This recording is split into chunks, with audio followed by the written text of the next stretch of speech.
أعوذ بالله من الشيطان الرجيم بسم الله الرحمن الرحيم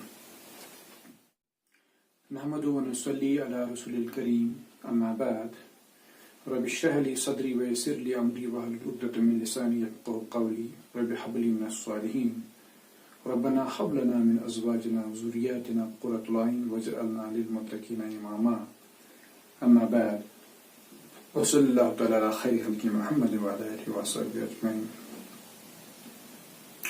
Assalamu alaikum wa rahmatullah. Dear friends, we have previously been discussing something about the parts of speech. As I have already told you that in order to develop a strong clutch on the grammatical dimension of the English language, we are supposed to learn its grammar in sequential manner. And I told you previously that the first and foremost thing in English grammar is to develop the proper understanding and comprehension of its parts of speech.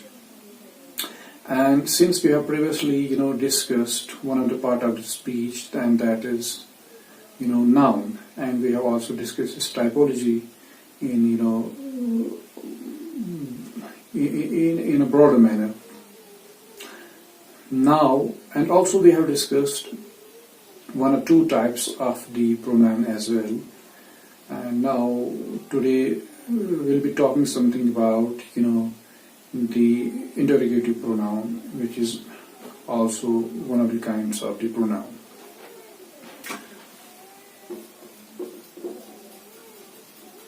Pronoun, and it's interrogative pronoun. Okay. First of all, I told you why we use pronoun. Pronoun used just to avoid a repetition of noun, because that develops monotony and boredom. And in order to escape from that very thing, we use pronoun. And also, I also discussed why we use pronoun. It's having many, significances for its utility. And now today we gonna talk something about interrogative pronoun. And previously I have discussed something about the relative pronoun and reflexive pronoun. And just for the little bit recapitulation of those very two kinds of the pronoun. The relative pronoun, I told you that relative pronoun is a pronoun which is actually joining the two syntactical structures or the two parts of the sentence, cementing them, joining them, linking them together in order to make a single sentence. And since it's having the function of relation, that's why it has been given the name relative. And by nature it is pronoun. That's why this is given the name relative pronoun. And similarly, there is reflexive pronoun. I told you that reflexive pronoun is a pronoun which is reflective, which is the object of the sentence. Of that very sentence, for which the subject is the same pronoun, and it's actually reflecting the nominative pronoun, and it's used for the emphasis purpose, and this very reflexive pronoun can also be used as the object of the preposition.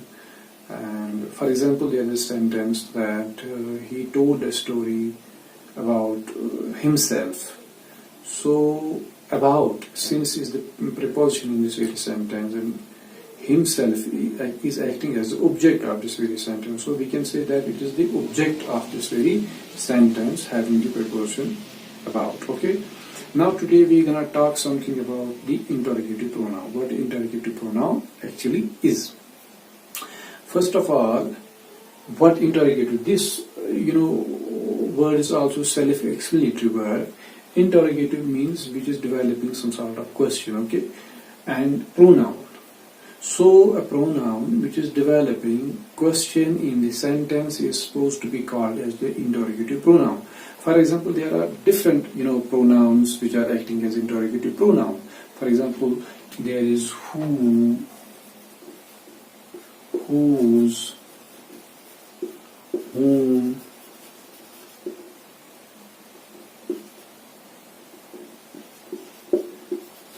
which. Okay, etc., etc. Now we have to see how this pronoun is developing question in the sentence. I write a simple sentence over here like this: who is Javed? Who is Javed?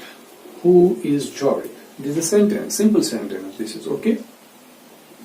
This is a syntactical structure of this very sentence. Now we have to see, and we have to, we have to check which word belongs to which part of the speech. Okay, so we have to make a broad analysis of this very sentence. So far as the first word in this very sentence is concerned, it is who. First word is and what's Javed. Javed, we know it's noun, and out of noun it's proper noun, that we know, that we have discussed previously. And is the verb. Okay, is verb, and actually is auxiliary verb, but in this very case it's acting as the principal verb, main verb, because there is no other verb in this very sentence. So this verb is acting as the principal verb. Okay, we can say principal verb or the main verb. So it is verb. It is verb. What about who? Who is Javed? Who is Javed? Okay, so this who is used for Javed. This we have to understand properly. Who is Javed? In other terms, we can say who Javed is. Okay, so who is Javed? Javed is noun, and for this very noun we use the word who. So it is pronoun. That's clear.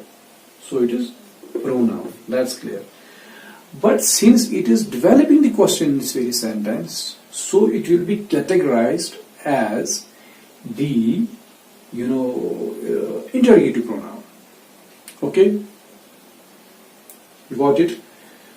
And also we have to see one thing, that it is the since it is the subject of this very sentence also, this word who is pronoun, by nature it's pronoun, and it is acting as the subject of this very sentence, and this is the verb, and this is the object of this very sentence. Okay, since we have to clarify three things over here. The first thing is that it is used for Javed, so it's pronoun.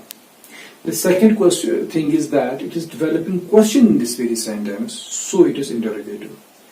The third thing is that it is it is the subject of this very sentence. Okay, so it will be subjective pronoun. Okay, so this is interrogative pronoun, but interrogative pronoun in a nominative case or subjective case. Okay, so it is, we can say it is, what's it? Then we say that who is what's who? Who is now interrogative pronoun, but in nominative case, or that we call as subjective case.